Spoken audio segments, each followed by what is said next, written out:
What up, Nashville? Happy Wednesday. 3HL is on the air. We're appreciative. Appreciative? We appreciate all of those things. You being with us. 104.5 The Zone. Brent Doherty with you. She's back.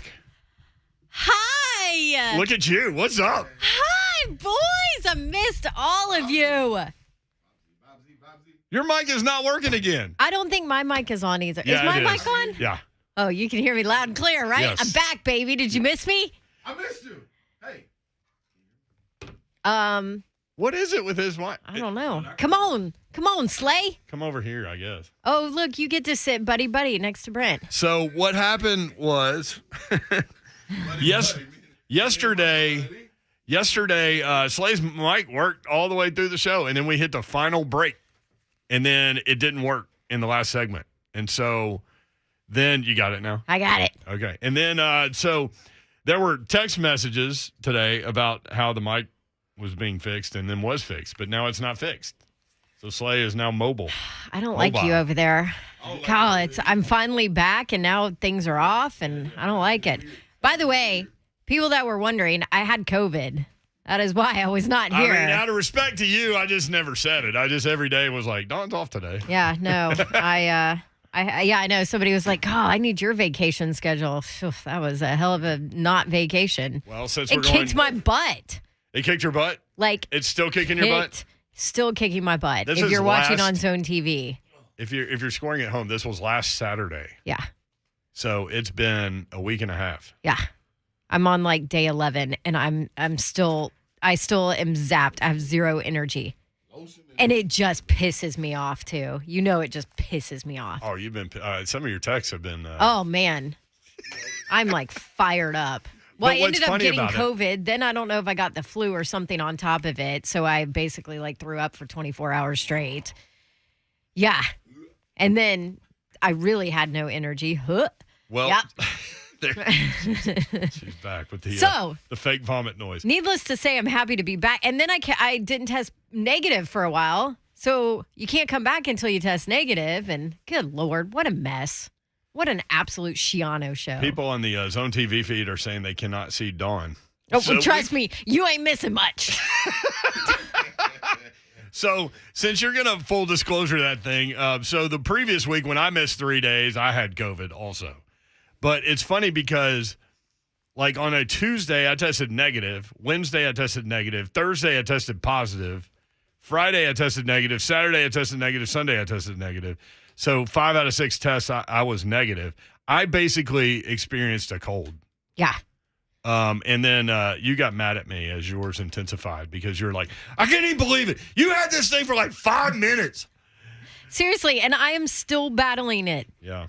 And I love you, Mayor, but I feel like I'm in maybe better shape than you. I don't know. Like maybe I eat a little healthier. Maybe I take care of myself a little better. I don't know. She comes in here just lobbing bombs, haymakers. In the building. No, you ain't in the building yet. I'm in the building. Oh, I'm in the building. There he is. Hey. Welcome back, Slay. Oh, What up? You've got a spelunking light, too. I don't even know what's going on This here. for me. Hi. Hey, Babsy. Welcome back, Babsy. I missed Thanks. I missed y'all. So I'm pissed off. I mean, I'm pissed off for a lot of reasons.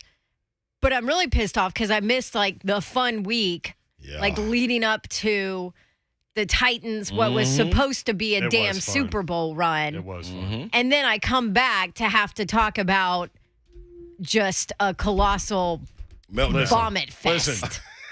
Listen, vomit fest and all. I'm not going to allow that product that we consumed on Saturday to eliminate the memory of the fun that we had in the week leading up because we had a blast. We wish you would have been here. What about the year? Oh, it was an amazing year. It was a grind, though. Okay. It was a grind. Like, I'm tired from it still. Can you imagine the players? Oh, yeah. Because literally, we talked about this going into the game. The way playoff football works, it's not like, it's not a best of 7, so there's no ramp up to, the finality of whatever happens. It's just that game. So, like, you're driving 150 miles down the interstate, and then, boom, you just hit a wall and it's over. Right. You're dead. Right. Okay. And you got to leave the car right That's a little graphic. Clearly, the yellow light has been gone for too long. Hey, man, yellow light, you won't understand. But It's been wild. But you're right. Unhinged. It was wild. Trust me, I heard. I got reached out to numerous times. The boys need you to reel them in. But no, that's a great point though. And so obviously, I'm at home in bed, isolated, during this whole COVID crap. So I listen to everything and I watch everything and like numerous times and kind of take it all in. And leading up to that game, like this was a very confident, loose, like this Titans team and really all season long. And we really got a great look at it from Roger Saffold in his time with us. But this is a team that thought that they were going all the way, that they were going to compete in the Super Bowl. Like that is where this team was. So you talk about the 150 miles per hour and just bam. Done. That's rough. The beauty of it, and nobody wants to hear this at this point because it's like, the therapy session has continued all week and it will. Right. But it's going to be an interesting offseason for sure with regard to some of these contracts and what they do. I mean, does Harold Landry get a long-term deal or does he get franchised? I don't think they probably don't want to put $18.5 million on one guy on the defense, but that's the franchise tag. Big Jeff gets his fifth-year option. That'll happen. Danico Autry's under contract. Like the whole defense has a chance to look pretty much the same outside of Jayon and Rashawn, who really had like fallen off anyway. And it's been obvious for a while that they weren't coming back. But, David Long Jr., Monty Rice will be back. Weaver, as you keep pointing out, forgot about him. So defensively – That wasn't the conversation anyway, though. Right? Yeah. But defensively, I think they have a chance to be as good, maybe even better. Offensively, they're, all three tight ends are unrestricted free agents. Julio's back. What does that look like? I know, right? Yeah, like there were no vertical threats to take a safety anywhere. A.J. Brown heads into a contract year, so you might want to redo him, What does Tannehill look like? I mean, I go back to it's funny, people keep talking to me about yips with him. And I'm like, that's exactly what I said, like midway through the season. And I think like, do you think he was game mentally locked one up this year screwed him? You talk about the yips. Because he did get hit, what was this? 5 sacks by one person. I'm like 8. Yeah. I think it was like Joe Burrow opposite. Yeah. I think there were a number of reasons why he got mentally locked up. So he just couldn't get past it. And I love the guy. It's nothing personal. But can or maybe that's just how he plays. Yeah, maybe that's just his game. But the previous 2 years he was great. But this year the range of play was way too great. I mean, you've got multiple interceptions here, 4 touchdowns, no interceptions here. Like, what are you getting with him week to week? You just don't know. It's the inconsistency. Mm-hmm. And I got a different feeling on him now. Now that I'm starting to see a scab on my wound after the game. You took it hard. Yeah, I took it hard. But now I feel different about Tannehill. And I got a question that needs to be posed. Because all we heard all year from his teammates is he's an ultimate leader. Mm-hmm. But like you said, when I first came into this, y'all were telling me, like, man, when he gets to the podium, like, don't expect anything that's going to be flatlining. Like it's he's boring. He doesn't ever say. He says nothing. You want to check for a pulse. Like, he looks like an animatronic, like Disney character. And that ain't cool leading a championship team. So, but all the guys say he's not like that behind the scenes, that he is a great leader. Yeah. That's what they say. But at some point, you got to be able to stand up and say, you know what? Nah, enough is enough. Let me let y'all know what's going on right here. And I think this was the time to do that. And he didn't do that. He walked away. A.J. Brown was the only one that spoke. So I feel differently about him being a leader. And sorry, we just had the law walk by. What's going on? What's up, bro? You straight? Oh, no. But, I like, don't you need to hear something from your leader? But maybe they do. It's just behind the scenes. I don't want behind the scenes. Yeah, but for him to not stand up. I want behind the scenes. The other day when it was like closeout day and you had 6 defensive players and 1 offensive player and it was AJ. And lead me to believe. That's bad. Thank you. There you go. I still don't know You're why. the quarterback. I don't care. It doesn't matter. It don't matter if it ain't you. You have to do that. You got to be unordinary sometimes. If it's on you, if you had the worst game of your entire career at the most inopportune time, you have to show up. That's why I'm unlock going. or clean up. That's why I'm going. That's I why I'm agree going. with you there. I'm sorry. I don't agree with you that he needs to be vocal and say crap into a mic or anything Not like all that. the time, but I'm just saying this time you need to lead me as the fan who went out there and packed the stadium and screamed to the top of my lungs the entire time after y'all asked me to do this and ride with y'all. What would the reaction Show me be something. if Ryan Tannehill would have stood up and said, hey, that was on me? And when I go into this That's offseason, don't worry about it. I'm going to redeem myself. Just give me that. And guess what? As a fan, I got to be like, you know what? Man, he ain't never asked for this, man. I gotta grant him something. I can't wait to see you next year. Then you buy your time going into it. Like, you ain't got to sit there and wallow in it. I understand it's fresh, but not me. Maybe not me he as a leader. doesn't think it's all on him. But not me as a leader, And maybe regardless. it's not. And maybe it's not. But sometimes you got to stand there. You got to stand there and take that bullet. Listen. Because when the praise And comes, maybe guess who he's is on like, too? why are you giving me these crappy play calls? That could be it too. I'm just throwing it all out I'm there. I'm with you. But I just know when they speak of leadership, he's the one. When they talk about the vocal leader, they talk about Big Jeff being the guy to lead the huddle and the breakdown every time. When they talk about leadership, who you going to follow? All of them to a man say, I'm following 17. I don't even know where you at, 17. Tell me where you are. I know where Coach Mack is. He's set to join us when we come back. Oh, we got Mack today? Yeah, also Austin Huff coming up, Todd Fuhrman, and then we're out at 4:30, so we got a lot to get to. Because we got Gators to skin and eat. In a short period of time. Slade's worked up about basketball. We'll play the new intro. Dawn may not have heard this yesterday. Babs is number one. Babs is number one. I don't know if she knows that or not. With everything that was going on with the mics and everything, we didn't get to Slade's new intro, but we'll play that when we come back as well. Okay. Coach Mack and you guys. Appreciate you. 615-737-1045, always the number. At 3HL1045 on Twitter.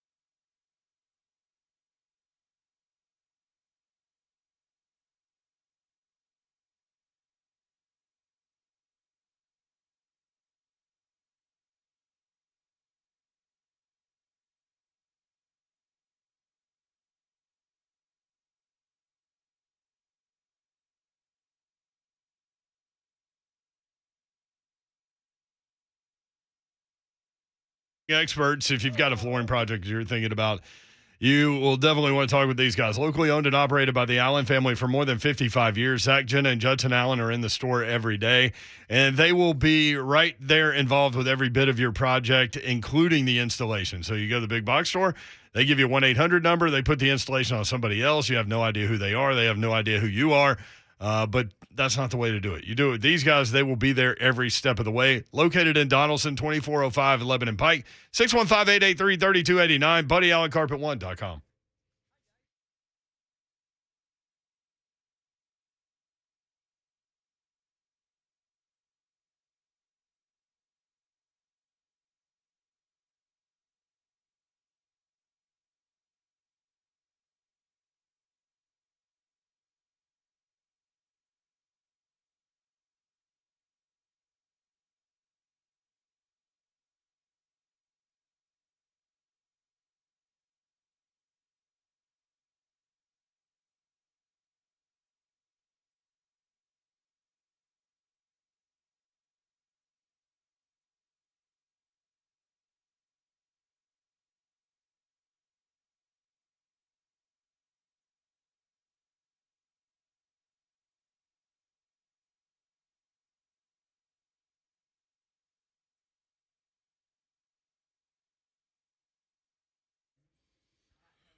Let me make this simple and plain for you people. Listen to me. I'm here to talk to you about getting a car. The one you left on the interstate and they got ramshacked, don't worry about that one. I got somewhere you can go. I don't even know if that's a true story, but Music City Autoplex, that's a true story. You can go to 2430 Gallatin Pike North and get exactly what you need because land on the dealership is car after car after car after car. Or you can go on MusicCityAutoplex.com and see exactly what they have to offer. And I can pretty much guarantee it's going to be there.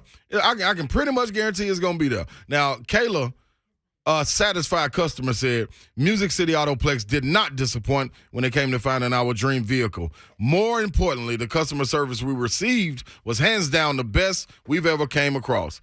We met quite a few people here when getting our vehicle, and the entire team was also welcoming and eager to meet our needs. Now, doesn't that sound exactly like the stories I've been telling you about myself? Come on, this is another person. And I didn't write this for Kayla either. You can be like Kayla and you can be like me. Go once. Go twice. Get them in as many cars as you need. You can get it done. Over 15 million in used vehicles on the ground at Music City Autoplex. So, people, if you don't understand, I can make it simple. Music City Autoplex. Go get your car.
The Retail 104.5, the Zone Wednesday edition. Again, Tennessee, Florida coming up tonight at 5 o'clock.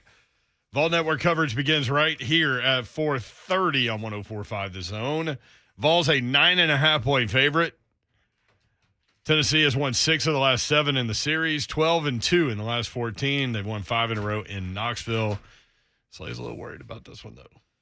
Not that they won't win, but the 9.5 kind of gets you a little bit. Yo, hey. Yo, oh, my hey, God. hey. There we go. That's what is going on with your mic stuff? Hey, listen, man. I'm just here to show up to work and do the job. When they roll the ball out there, I can't pick the ball. I can't pick my uniform. I don't get to pick the officials or nothing. They just tell me go play. We can pick the intro, though. Here's the Ron Slay intro. Oh. Oh.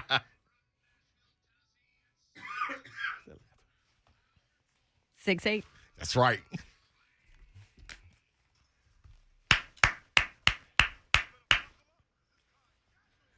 Woo!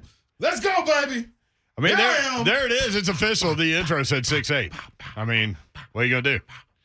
I want one of those intros. That intro is awesome. Yeah, I got a mastermind back there working behind the board, man. Rhett Bryan, executive producer of Titans Radio and executive producer of the Ron Slay. Like that, Babsy? You I want my own. See? Can I get my own with Eye of the Tiger? Let me talk to a couple people. Make it happen. Okay. By the way, it's 5'6". I said, let me talk to them, Babs. Let me make it. 5'6". Okay, Wait. Forever you said you were 5'7". Then you went to the doctor and you came back and you said, he told me I was 5'5". But now you're 5'6"? I thought 5'6" was like the realistic lie. Like, you know how there's the lie, like you're 5'7"? Yeah. But then there's the realistic lie, like, Yeah. 5'6". Like you're Like a 25 solid years old, 5'6". but you're really like Right. maybe 30. Like, yeah. I don't There. It's right. hot over here. Y'all Well here, done, yeah. Mayor. Yeah. know. It is hot because these lights at Davenport won't let me Beautiful turn over there. down. It's hot over here. I'm in my winter jacket and a beanie Zipped all still. the Y'all way are up. crazy. Here comes Coach Mack, presented by Farm Bureau. Coach Mack, welcome back, and welcome Don back, if you don't mind. Coach Mack. Don, we really missed you, and I'm so sorry that you were sick. I don't like that at all. I'm glad that you're back, and I hope you get to feeling better a lot quicker. Thanks, Coach. It's good to be back. It's kicking my butt, man. Well, I mean, And you know that just makes me mad. I know it. I know that makes you mad. You don't like to miss anything, and I've got a lot of friends that have suffered with that. I know there's 2 of you right there on set that have, and it's just it's just brutal. And you know, I feel bad, and I'm so glad you're both back. Hey, by the way, that music that takes me back to Chicago Stadium and Michael Jordan and those dudes. Oh. I had a lot of floor seats for those games during those years. Oh, I bet you did. So I forgot about that, Coach Mack. No. I was right down there, and a lot of times, Smitty was the photographer for the Bulls. I would sit with him under the baskets. Oh. I mean, I would get in. I would go in that door 3.5 over there. That brings back so many memories. And when that thing was lit up and that music started, and they started introducing those dudes, you talk about no roof on the building. Yeah. There was no roof on that. I love it, Coach Mack. Golly, I would love to be a fly on your shoe, just sitting in that stadium and watching that. Fly on your No, shoe. it was a big perk of being a Chicago Bears coach. I promise you that. Yep. Ray Clay was Head the coach for a day. PA guy that No, I had had coached that for 6 intro. hours and didn't know it for 3. Not Yeah. even a day. That's right. It was 6 hours. Sorry. Dang. No, you don't have to apologize to me. I mean, I knew it was a short amount of time, and you only Well, knew it's half a of it. pretty short amount of time. There were some people that probably knew about it for a day. It just wasn't Coach Mack. Well, let's get to it, Coach Mack. I love how you've described this through all your years of experience with hard losses and great wins and all of the emotions that go between the two. But, a loss like this is a scar, as you put it, and it never goes away. But it does heal. You get past it a little bit, but it's still there. And that's kind of – I think that's a brilliant way to describe what happened. Well, I mean, I don't know about anything I say that's brilliant, but I do know this, that when you invest – what everybody that is invested in a professional team invest, and then you lose a game that means so much to everybody and everything, it's painful. And scars are painful. And they don't kill you, but they are painful and they do heal. But it's brutal. And what I said, earlier, on another show, I said just the reality of the finality of the National Football League and the playoffs is brutal. And so that's what we've all experienced. And when it's over, it's over. But the other thing that's important, you guys know this, and your listeners know this too.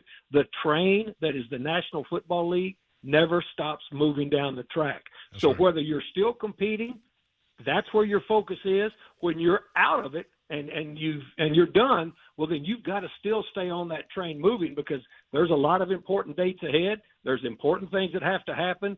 But yes, just if you want to go back to that moment, that was extremely, extremely painful, because the build up to this one, and rightfully so, was so optimistic, and everybody was. I mean, I was there on stage at the pep rally on Friday. It was outstanding. And then to be in that booth and to see those people, and you could feel, 2 hours before the game, just the energy that was in that stadium and everything that surrounded it. That's why we all do it. And then when you don't win that game, it is a brutal, brutal, sudden ending. It's also brutal because I think we can all agree. Maybe you don't. I don't know. But the painful part, too, is that you still think that the Titans were the better team. But as we said during the week, if they go in there and turn the ball over, that's going to be tough to overcome, and that's exactly what happened. Well, Brent, I mean, it really doesn't matter, whether you think you're the better team or not. Right. I mean, we've got evidence. We've got evidence this season that we knew we were a better team than 3 teams we lost to, because we had multiple turnovers. Right. Right. That's just a time-true maxim in the National Football League, that if you turn the ball over more than your opponent, and especially as small as the difference is between teams, and the difference between teams even becomes smaller as you get to the playoffs, because both teams are good teams.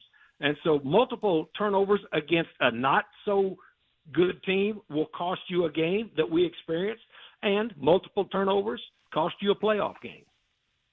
Well, Coach Mack, a lot of talk. We talk about the turnovers. There's a lot of criticism on Tannehill right now. Not being here, I've kind of been on the back side of just watching and listening to everything and what Titans fans are kind of talking about. And obviously, Todd Downing and play calling comes up within this conversation as well. NFL Films with another video that came out today with the Bengals basically talking about they knew exactly what the Titans were going to do before they did it, kind of thing. And it's the players saying that he's going to throw this, they're going to run this, whatever. Just your take on play. And I'm not, this is not it's strictly so-and-so's fault. It's bad play calling. It's Tannehill bad decisions. It's not. That is not the question here. I just want your take on offensively, their game plan and how they executed it and what they did, and maybe a little bit of a lack of creativity in this game. What did you see as a defensive-minded coach from the Titans offensively? Well, I really believe, first of all, it's real easy to say when you win a lot of things. That's fine. They earned that chance to say anything they want on ESPN or on CNN or wherever they're saying it. They've earned that right to say it, so that doesn't even faze me. That's not even on my radar screen. You asked me about, their plan was fine if they don't turn the ball over. Yeah. And to me, look, you weren't going to come in here and boat race. Neither team was going to boat race the other team. These two teams had played their way in here because they were pretty decent on both sides of the ball. Now, we felt like going into it, I think that we talked about it, and I know that you weren't there, but I know you were listening, about the advantage that we felt like we had on some previous evidence, that our defensive front had an advantage over their offensive line. And I think that showed up, and I think we did the things there. We also felt like that we were going to have to be able to defensively, protect against the explosive plays. Well, we gave up one of those. Offensively, we felt like you knew immediately that what they were going to do defensively was stack the line of scrimmage, all right? And so you were going to get one-on-ones, and you were going to have to make those one-on-ones work. And so to me, I mean, if you don't turn the football over, we're not even talking about this. But as far as for me to say, because I'm not in on the game planning, I know what I saw out there, and the thing that happened was the turnovers. I mean, we were 1 for 8 on third downs, and so the turnovers tell me you were giving the ball back to them and taking snaps away from yourself that really, really hurt you offensively. I do know that. Hey, Coach Mack, let me ask you this. I'm going to ask my colleagues the same thing, but since we got you on. Ron, why is your microphone working now? Are they – It's the third one that he's used today. I done played merry-go-round and musical chairs in here, Coach Mack, and I finally got one that works, and then they say Coach Mack coming on, so I just sat still and said, you know what, I ain't moving. My man coming on, I'm sitting still right here. That's what I'm going to do. All right, let's go. So, Coach Mack, I want to know, does this sting more so for the fans? And I want you to take an approach from looking at it, not as an analyst, not as a guy who's been really just around the game, but as a fan that's packed that stadium, looking at it. Does this sting more because you're not your blueprint is ground and pound, grind the game out, let your defense carry you there, and make the plays when you need to make the plays offensively when it comes to throwing the ball? The 3 turnovers came from passing the ball, not like earlier in the season hitting the ball off a guy's face mask where you don't have the rhythm with that receiver or something like that. You just throwing in the coverage and then not noticing some things. So does that sting more if you're walking away from the game as a fan, and then I guess you can address as a coach or a player of it? Well, you know what, Ron, again, you're a competitive professional athlete. Without question. It's always easier after the fact. Yep. To say, you know what, this would have been better, right? Yeah. At the time, that's what they believed. And look, we had an explosive touchdown with a really good long throw down the field. You know what I'm saying? Yep. And by the way, a pretty incredible catch too. Man, hand left-handed too. Yeah, but the turnovers, regardless of how you were getting there, the turnovers, it's going to be hard to survive those. Mm-hmm. I mean, it really is. And we just talked about it recently as when this talk started. When you turn the ball over, you are putting yourselves in some negative territory. And the fact that they were able to fight back and even that game up. And, here's where we were. In the broadcast booth, when you were watching on television, if you were sitting out there all bundled up like nearly 70,000 people were, and then everyone listening on Titans radio and everyone watching on TV, I fully expected the Titans to go down and get in field goal range and then bullet kick field goal, we win the game, and now this week we're getting ready to play the Chiefs. Mm-hmm. That's what I fully expected. Mm-hmm. Okay, so when the turnover came at that point, did that sting? It was worse than the sting, as I said. I mean, it was a dagger. It was just a dagger to your emotions. So does that hurt? Yeah, it hurts, and it's going to hurt for a while. And as I said, Brent brought it up. That scar is going to heal, but it will always be there. Yeah, I got a scab over mine, Coach, right now. So he keeps picking at it too. That's the problem. You probably got a great immune system because you haven't had the vid like the other two have had. Yeah. So your immune system's probably running on high, so you scab over a little more. Last man standing is what we're calling him. Coach Mack, presented by Farm Bureau Health Plans. Need great health care coverage at an affordable price. Let Farm Bureau Health Plans coach you through it. They've been protecting Tennesseans since 1947. You mentioned one of the good elements, that throw and catch Tannehill to A.J. Brown. I'm going to go with Danico Autry and Big Jeff and all those savages on defense. 9 sacks. Could have been 11 if not for a couple whistles.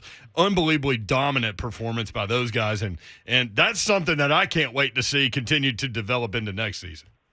Well, it's as dominant as I've seen, and I've that was my 35th season. So that's as dominant as I've seen in a playoff game.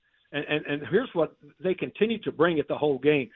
Sometimes when that happens, Brent, and you've watched enough NFL football to know that sometimes you can start off hot and then the offense makes some adjustments as far as protection and those types of things as to where they cool that off. It was never cooled off. I mean, they were bringing it, from start to finish, and they were bringing it with 4 people. I mentioned several times on the broadcast how well those games were working. They were running some really nice games, and they were picking for each other. And then, Big Jeff was just front-end loader road grading people back. I mean, it was a front-end loader, pick it all up, take it back to the quarterback. It was a lot of fun to watch, and that part makes me really sad because we can't talk about it in a great way, when we're getting ready to play another game. But you're right. But what impressed me most was that regardless of what Cincinnati tried to do to stem that tide, they never were able to. And those guys up front, and all year, I mean, they've been playing like that all year. And so the fact that Harold Landry now gets a nod to go to the Pro Bowl, good for him. Yeah, I don't ever wish anybody bad, but hope somebody else has some issue and Big Jeff gets to go to the Pro Bowl. You know what I'm saying? Those guys deserve all the accolades. Yes, of course, none of the accolades matter to anybody that's team-oriented, but they deserve it. Coach Mack, you ever, before we get you out of here, you ever had any skinned gator? Yes. Pretty good? Let me tell you, I know they're playing Florida. I've eaten gator. Okay, You've eaten gator. I can't. First of all, I can't get nothing over on you, Coach Mack. That's all I was doing. No, I've eaten gator. You've eaten gator too. You know, I've eaten gator. I recruited down in New Orleans, and so you know, I've had gator. You know, to put it on that stuff with andouille sausage and a gumbo. You know, with gator. You know, with andouille sausage and without. So, are you asking me if I've ever eaten gator? Yes. Now, I know that you're fired up for this thing. You better know it. And so, I mean, you already have your intro music, and I heard Dawn ask for hers. Go into Rhett and say Dawn wants intro music. Okay, I got you, Coach Mack. There he is. He's Coach Mack, presented by Farm Bureau Health Plans. Love you, Coach. Thank you. Appreciate you. Guys, it's draft time. I've already done full disclosure. I've got some entities that asked me to look at some players. I've already been doing that for a month, so we'll talk about that pretty soon. Can you find me an athletic tight end that can stretch the field vertically? It's interesting that you say that. That was one of the positions that these entities have asked me to look at, and just given it, I've looked at 5 of them already. All haven't right. made my whole decisions on them, but we'll have it covered. Uh-huh. He'll have it covered, and he won't show us. They've got a big board. They won't show anybody. Thank you, Coach Mack. See you guys. All right. Dawn, glad you're back. Thanks, Coach Mack. She's all wrapped up over there. Mm-hmm. It's like 12 degrees in here if you look at Dawn. Meanwhile, me and Slay are sweating. I don't know what's going on. But it's the hat, though, for me, the beanie. I love the beanie because you got the ponytail coming out of it. I got a hole in it so I can put the hair out. Did you cut that like that, or it came like that? It came like that. That's pretty hard, man. Mm-hmm. Like that. Hole you in the hat. guys don't need it. I mean, just I for can use hole it. in the head. I can get one. Yeah, it's a hat with no roof. You know what? I got a little. You got a little soft spot? It's getting rough on me. You got a little bald spot. But luckily, he's tall, so nobody will see it. He's 6'8". Nobody will see it. I'm gonna tell you this, man. Kids are. I just went into the future, and I can see baby Babs doing that. Just like you got a little soft spot. Like I can see baby Babs doing that. That's crazy. Oh man! All right, when we come back, starting. Austin Huff. I don't know. He's usually fired up about this and that. Maybe he's upset. Maybe he's mad. I don't know. We'll check in with Austin next on 104.5 The Zone.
What up, people? Listen, you want to close on your home in as little as 21 days? I think I got an idea for you. You can close on a loan in as little as 21 days. You see that voice right there? That's a different voice. But this voice right here, the Save You Money voice, thehomeloanexpert.com. That's the voice you need to hear because that's an exciting voice. You're going to be excited about getting money in your pocket, especially coming off the holidays. It can't get no better than that. Are you dreading the holiday credit card bill that you're going to get in the mailbox next month? Are you? Ask yourself. You ain't got to ask me, or you ain't even got to answer me. You can answer yourself. Listen, with a simple cash out of refinance with the Home Loan Expert, you can wipe that debt out and put some money back in your pocket. Get started at thehomeloanexpert.com. Now, interest rates are still sitting in the low 2%, which means by refinancing your 30-year mortgage, the Home Loan Expert can save you hundreds of dollars a month. It's real easy. Thehomeloanexpert.com are doing more home loans than ever and are closing purchase in less than 21 days. You hear that? 21 days. I keep on telling you that. So don't wait. You can form a bad habit, you can kick a bad habit, or you can form a bad habit in 21 days. But you can also get some money back in 21 days. Go to thehomeloanexpert.com. That's thehomeloanexpert.com.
All right.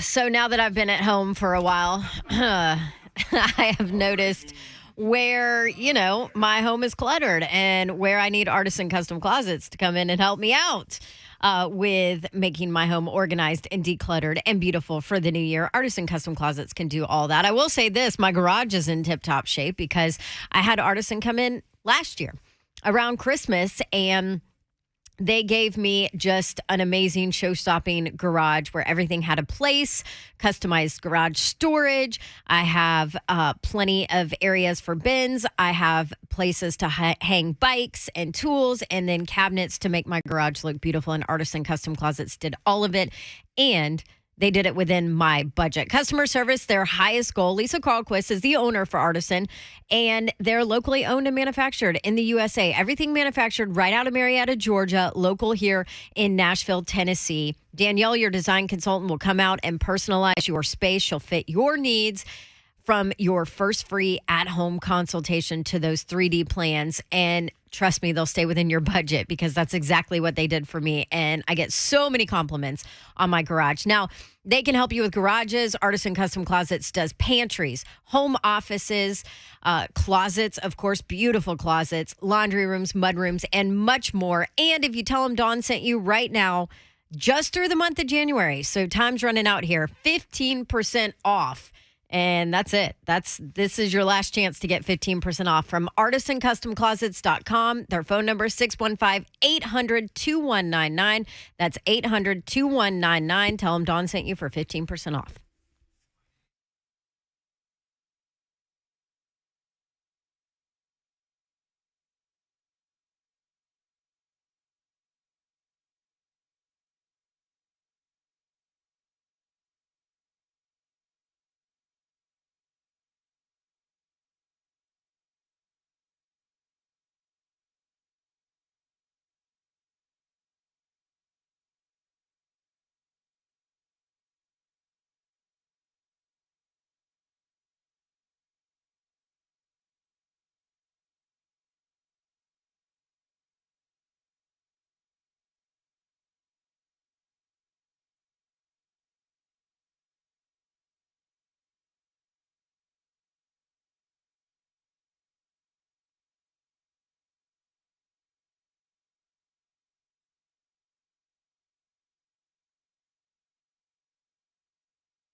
Tell 104.5 The Zone.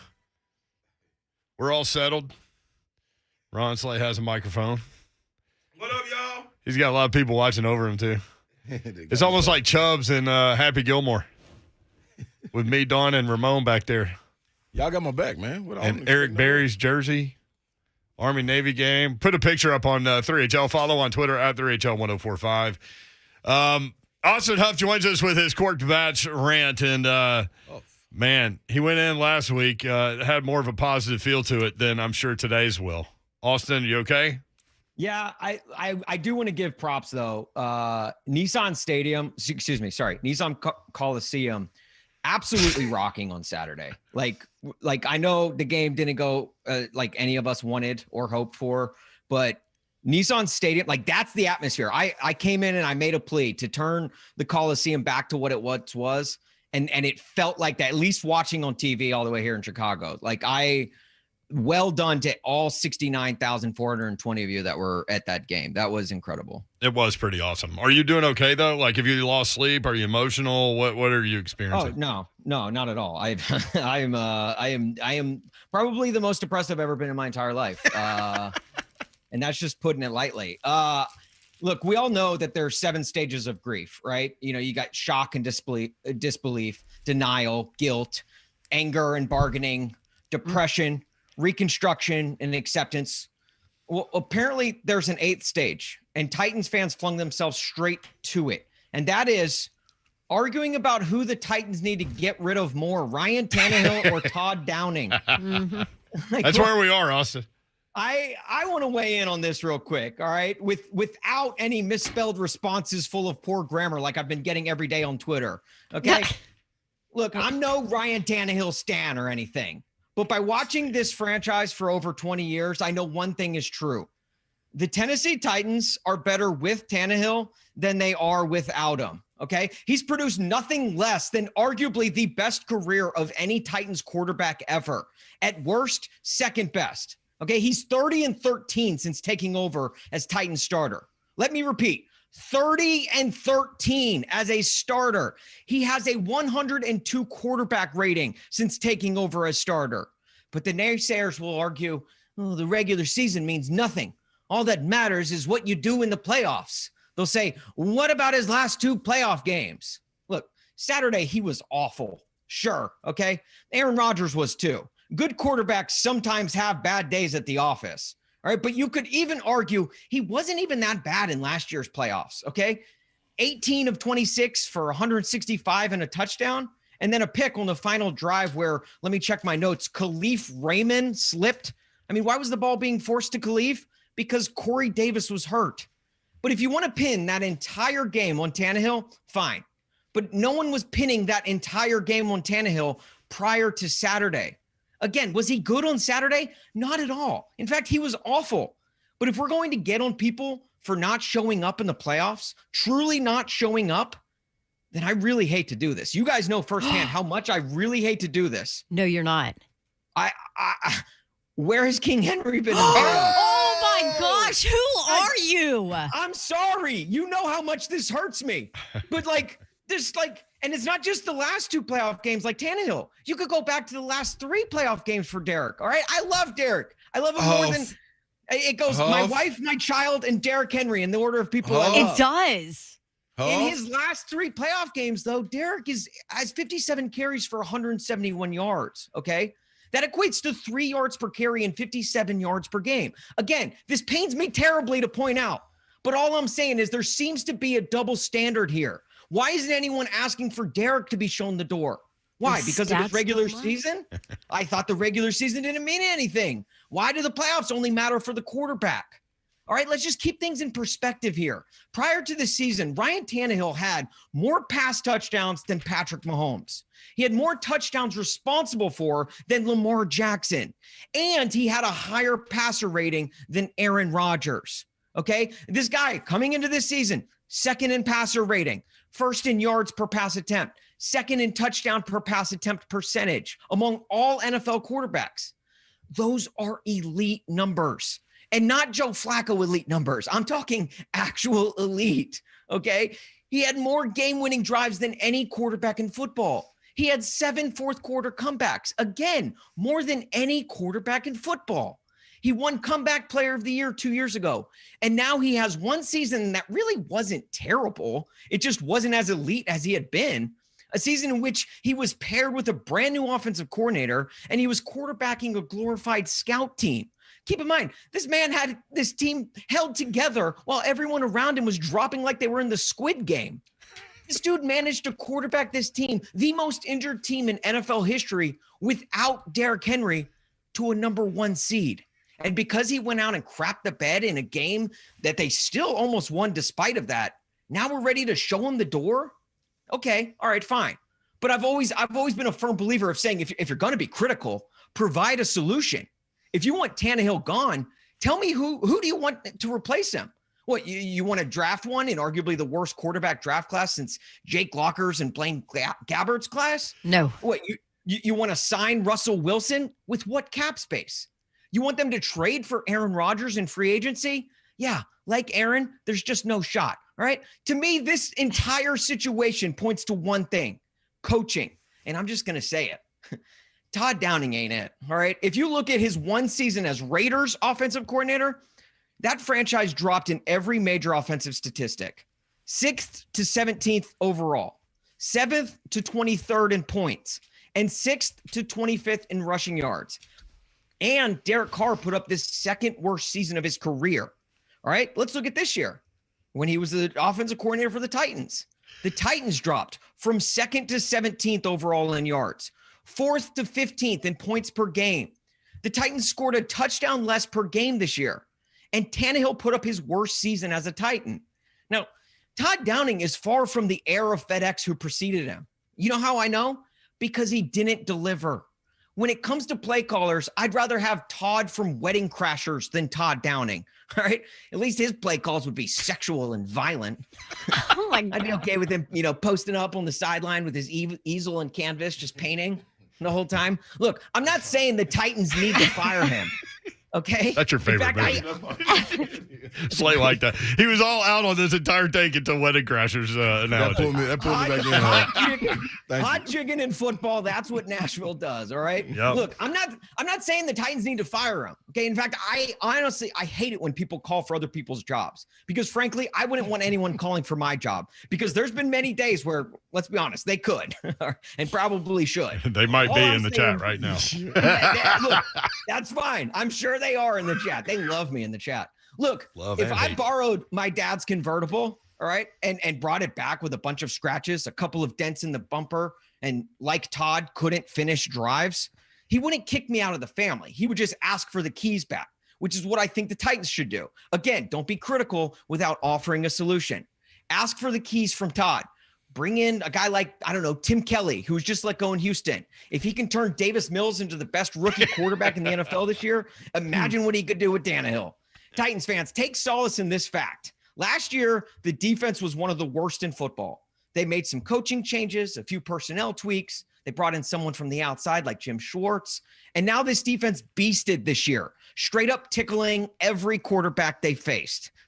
A team that had 19 total sacks a year ago had 9 alone on Saturday. So if Mike Vrabel and John Robinson can go Chip and Joanna on that defense in the span of one offseason, there's no doubt in my mind they can do the same with the offense this year. So Titans fans, maybe it's time we enter the 9th stage of grief and just chill out a bit. Oh. That's all I got. Austin Huff. Okay. Listen, man, people are loving and hating you all in like 5 minutes. It's amazing. I need to know his rebuttal Isn't that allowed. always the case, though? Unfortunately not. We're going to take a break and then we're going to rebuttal it. The What? dude's coming off a freaking broken plus foot. Derrick Henry just started following Cork Pats on Twitter. Oh. I mean, on I Instagram. love Derrick Henry. Don't take that away from this entire take. Huff. Don't. Huff. I mean, Better be careful walking these streets, man. yeah. He's in I Chicago. am shocked. Them streets up there too. Even more on them streets. No question.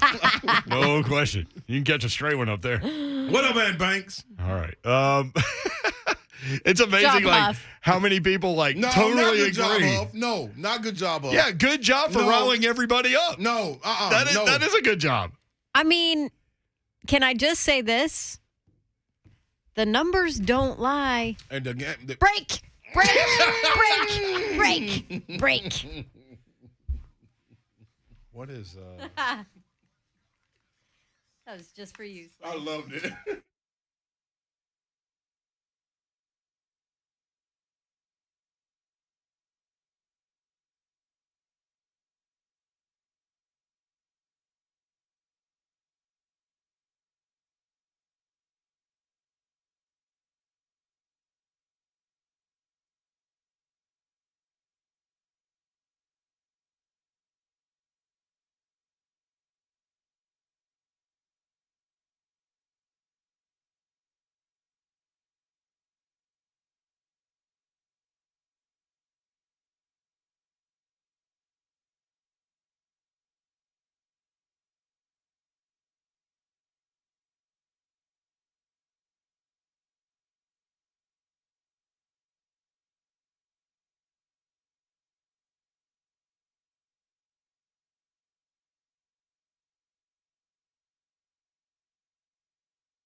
Insanely clean carpets. Everybody wants them. Everybody needs them. Everybody loves them. And no one can clean carpets like Zero Res because they clean with powered water. There's no soap. There's no residue. There's no harsh chemicals. I know you've heard me talk about this and you're thinking, well, then how in the heck does it work?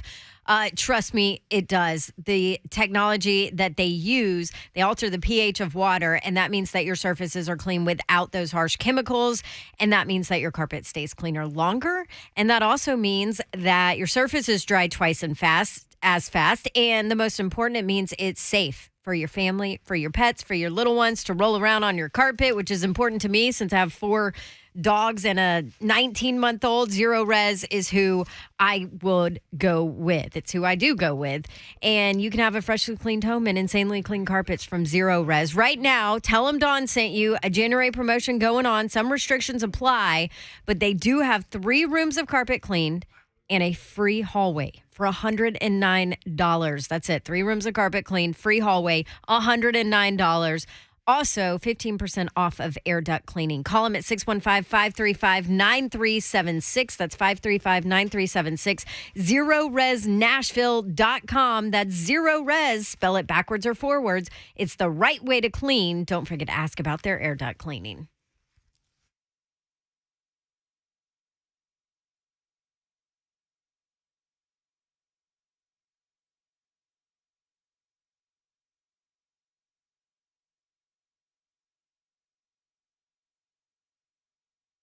Here's a New Year's resolution idea from my friends at Accurate Mortgage Group. They say homeowners who have resolved to be more financially responsible in 2022 are in luck. Interest rates are still low, and if your home's value has increased, it may be the perfect time to take advantage of a cash-out refinance loan.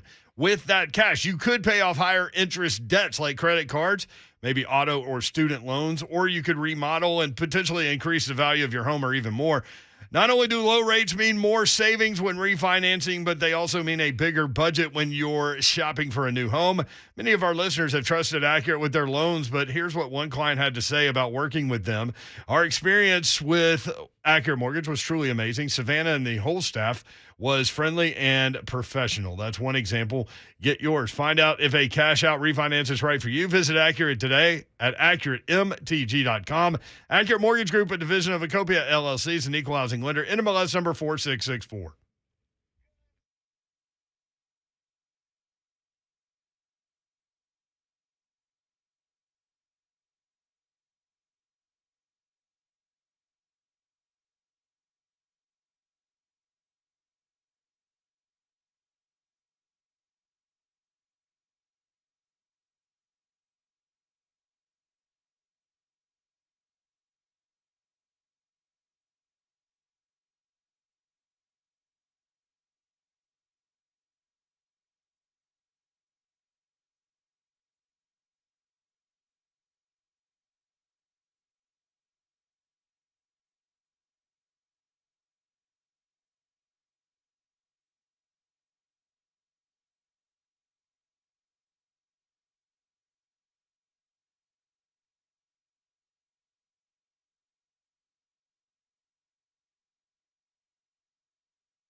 at the moment, the latest, the New Orleans Saints, after Sean Payton announced he would step down yesterday after 16 seasons at the helm. Adam Schefter reporting today in the AFC South. The Jaguars continue talking with Bucs offensive coordinator Byron Leftwich and Colts defensive coordinator Matt Eberflus, amongst other candidates, but they are not close to a deal with anyone at this time. Also, general manager searches happening around the NFL. A couple have already made their hires. The Las Vegas Raiders have not. Ian Rappaport from earlier today. The Raiders have recently conducted a pair of GM interviews, one of them with current Falcons national scout and former Titans general manager Rustin Webster. Speaking of Las Vegas, one more Titan will be headed to Vegas for the Pro Bowl. He is outside linebacker Harold Landry will accompany All-Pro safety Kevin Byard to the Pro Bowl. Landry, initially an alternate, will sub in for Chargers edge rusher Joey Bosa, who will have to miss due to an injury. Pro Bowl coming up next weekend ahead of Super Bowl weekend. Tonight, 18th-ranked Tennessee is back in Thompson Bowling Arena to host the Florida Gators. The Vols looking for their third straight win this season, also looking for their third straight over Florida in the series. Tip-off is at 5 p.m. Vol Network coverage starts right here on The Zone at 4:30. Also around college basketball, Louisville head coach Chris Mack has been fired after less than 4 seasons at the helm. Mack went 68-37 in his time at Louisville. Louisville this season is 11-9. For all your foundation repair and waterproofing needs, visit USSTN.com. Breaking news at once in your home for the Titans and Vols. This is 104.5 The Zone.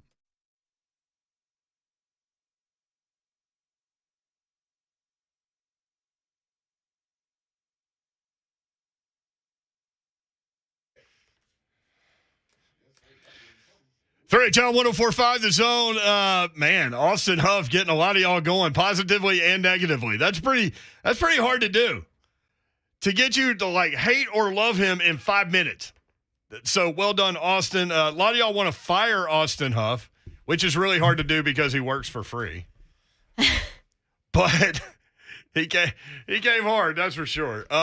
We're going to go to Todd Fuhrman in just a second, get his take on the AFC, NFC championship games. Andy in Mount Juliet, however, will join us now. Andy, what's up? What's going on, guys? How are you? Baz girl, I feel for you. I caught COVID and the flu at the same damn time, and then got pneumonia on top of that. Oh, my Lord. I hope you're on the mend. Yes, I am. God don't want me. The devil's afraid I'll take over, so I ain't going nowhere. I like it. Good to hear. But yeah, I was wondering what was up. I know Brett kept saying you were off that day. He was off that day, and I told Tony the stud. He's staying here with me for a while, and I said, man, she's got the COVID. I can guarantee you she does. Yeah. And I've had it and had all that, and he ain't caught a damn thing. It's amazing. Yeah, I mean, get some and I not had multiple others. people in my house that didn't get it. So yeah, and I only had it for a minute. So I've been vaccinated. Yeah, I have to. So are all of us that had it. It hits different people in different ways, man. Appreciate you, Andy. Thanks for checking in, bro. Take care of yourself. What does everyone say? Hydrate. Definitely that, man. You want water all the time. I was kind of pissed, though, like that I had 5 negative tests and 1 positive test, and then I had to deal with not being here. But anyway, Todd Fuhrman joins us from Las Vegas. Todd, what's up? How are you? I'm doing very well this afternoon, guys. How are you holding up? Fuhrman, you sound like you smiling. No, I'm always smiling when I get to talk to you, Slay. That's the highlight of my week. You know this, my friend. I just have a question, guys, and I was obviously invested. I was invested in the travesty at Nissan on Saturday, but my feelings were hurt that Lisa decided to come attack me after watching those 2 games, the Bengals and Titans, and then watching the Bills and Chiefs. You guys do understand why I called one game the JV and one game the varsity, right? Without question. That might have been the Super Bowl. That might have been more than a varsity football game. Yeah. Honestly, though, when you look at it, and I think this won't be lost on Titans fans, I actually feel bad because I think that roster was capable at every single position out there of potentially winning a Super Bowl, but you begin to wonder, can they keep the key pieces together? And is Ryan Tannehill the guy? He shouldn't shoulder all the responsibility, but a good portion of that and some of that decision-making clearly fell on the pivot's shoulders. Were you into, as crazy as those games were over the weekend, were you into some live betting during those things? Didn't do a whole heck of a lot there. Did take a position on the 49ers at halftime because it didn't quite get to the number that I wanted to bet them before the game. But when they trailed by 7 at the break, was able to get 7.5 adjusted and figured as poorly as San Francisco had played through the first 30 minutes, things couldn't possibly go worse for them.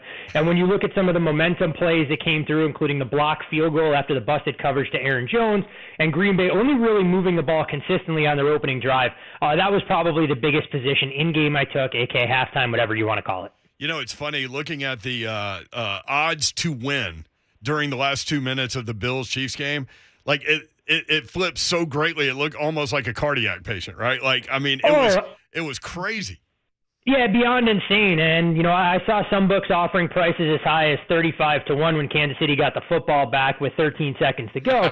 And the reality of it is you have such a narrow window to get the bet in. And sure, there were people that had the foresight to cash that ticket, but I'm not going to sugarcoat it. If anybody is taking 35-1 on a team being down a field goal with 13 seconds, I don't care who the quarterback is, it is a awful bet. Yeah. You need so many things to go right there. I mean, that price should have been at minimum 100-1, but you see people showboating, and it's the problem with sports betting, unfortunately, that you go, oh, you know what, I'm going to take a shot here, and you may win it the first time, and you're obviously playing from the catbird seat, but from a probability standpoint, there may not have been a single worse bet you could make all weekend long than betting Kansas City on the money line to win that football game with 13 seconds left. I mean, just absolutely amazing. And Brett Batchelor put it well the other day, our producer. He's in for Joe Hunk, Todd. He said it took Dak Prescott and the Cowboys longer to run that quarterback draw than it did for Patrick Mahomes to drive down the field and kick the winning touchdown.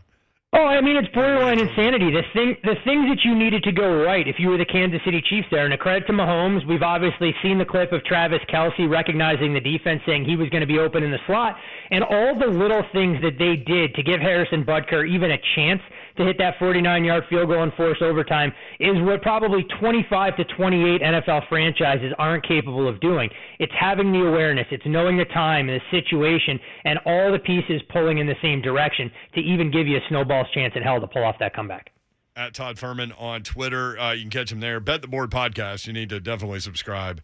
And while you're there, rate and review and all of those things. Dawn? As a sports bettor, where do you fall on the overtime rules in the NFL, especially in the postseason? I'm actually perfectly fine with the overtime rules the way they are. Now, I understand people want both quarterbacks to possess the football, which I guess makes sense, but at the same time, where does that leave us on the third possession? Whoever receives the opening kickoff is going to have a competitive advantage, and the reality of it is, to be successful, and I don't care if it's baseball, football, hockey, lacrosse, you name it, you have to be good offensively, you have to be good defensively, and I think a lot of people look at it and go, well, it's a huge disadvantage if you don't get the ball. I'd look at it the other way. If I get a stop defensively, I know if I need a field goal to win it or a touchdown to go through, and, I think a lot of the people on social media say, well, in hockey, both teams get to touch the puck. Well, that's not true either. If I win the face-off and my opponent never touches it, I have a chance to win the game. Baseball maybe being a little bit of the outlier there, but I've seen that some of the smaller leagues are going to experiment with sudden death in baseball after the 10th inning,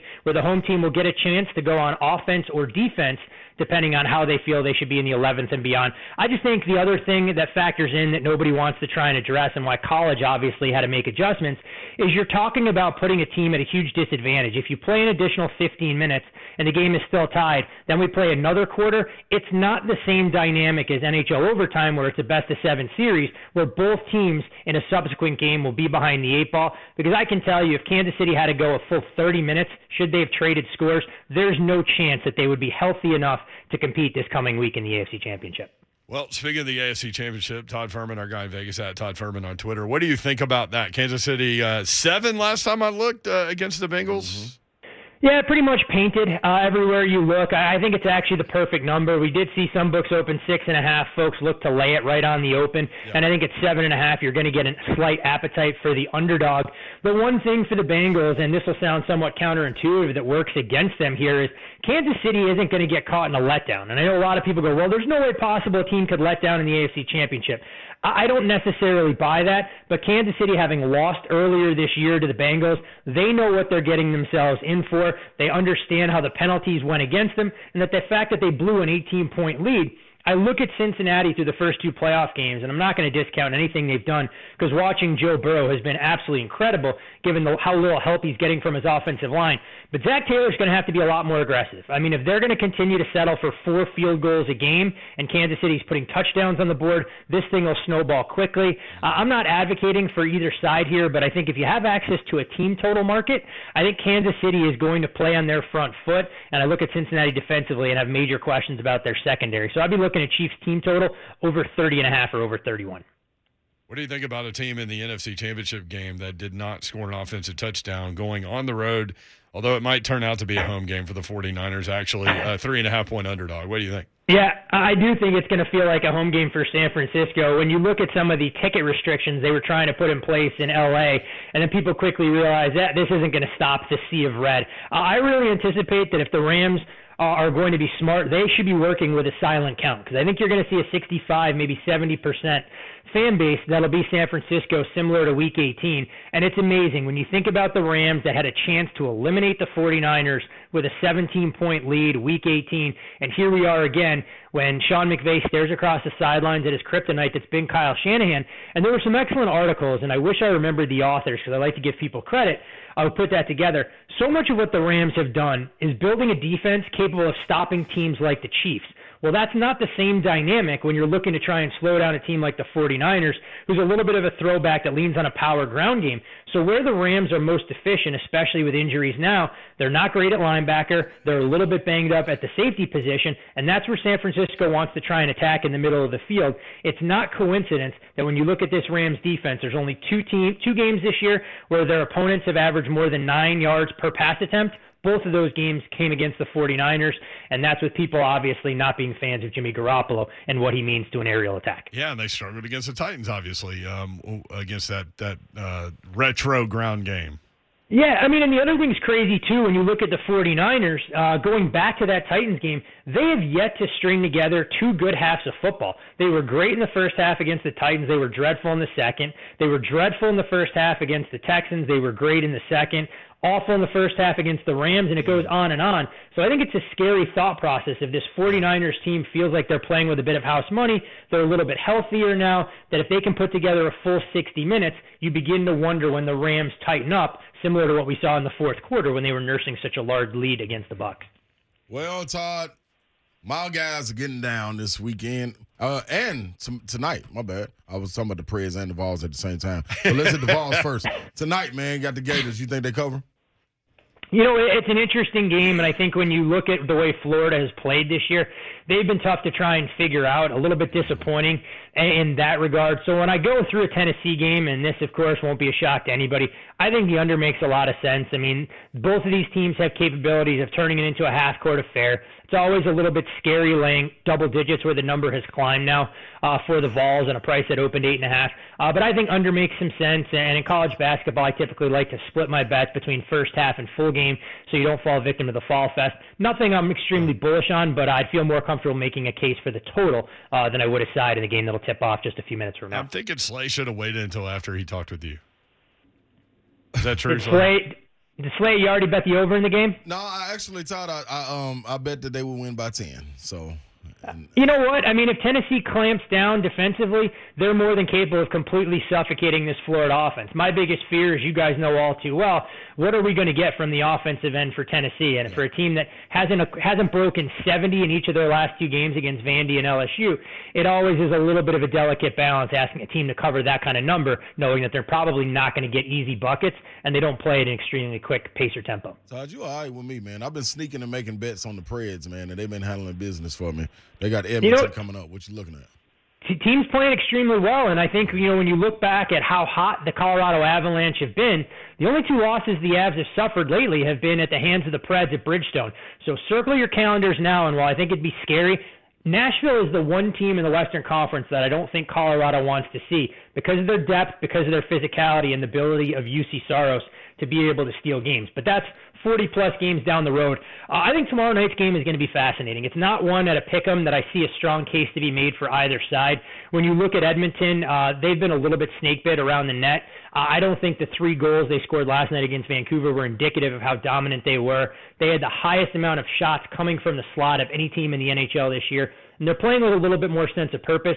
The key for Nashville here is to get Edmonton to play from behind. They're no strangers to giving up the first goal in the game, and given how good Nashville has been, I think their record after last night is now 21-0-1 when they take a lead into the third period. They lock teams down better than anybody else, and I think it'll be a tremendous game both ways with so much star power in both those rosters. There he is, Todd Fuhrman. At Todd Fuhrman on Twitter, Bet the Board Podcast. Check him out. Thank you, Todd. Always a pleasure, guys. Enjoy the games this weekend. Love it. Thank you. Todd. There he is. Thanks, Todd. Well, He's wrong about the overtime rule, but anyway. yeah, I'm indifferent on that one, honestly. You're indifferent. Yeah, I would. No, like I to think see it's a both teams. shame in that game that we Yeah. just watched that you didn't get to see Yeah, the other quarterback you're right. go. You're right. You are totally right about that. But then, And I know you can say stop somebody because that's usually what I say. Play defense. That's your That's own what I damn say. fault. Yeah. But at the end of that game, and both defenses are exhausted. Yeah, it was exciting. That's for sure. I do know we're gonna eat gators tonight. Have you had? I mean, I know you've had gator like from your playing days, but real gator. There's a place Yeah, down I in did. Destin that you get it from. I forget. Actually, It's I like had it in New chewy, Orleans. right? We had the SEC It's tournament chewy. in New Orleans, Chewy. my senior year, I think, and I had it then. It is chewy. I don't like it. Like I don't like it. Like I don't want to just, hey, let's go eat gator. Like I'm not that guy. I'm cool on it.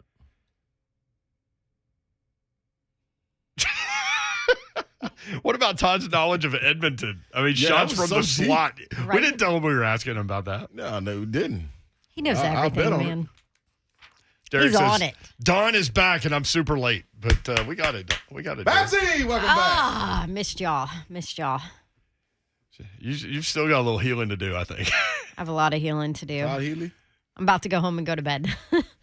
I really thought you were walking up the stairs with that gigantic backpack that you have. I thought it was going to pull you down before you even got up. Yeah. the stairs. I might have to switch bags for a little while until I get my energy back. All right, Damn Tennessee you, COVID. basketball is next. Go We'll be back Vols! at it tomorrow. Love y'all. Later. See ya.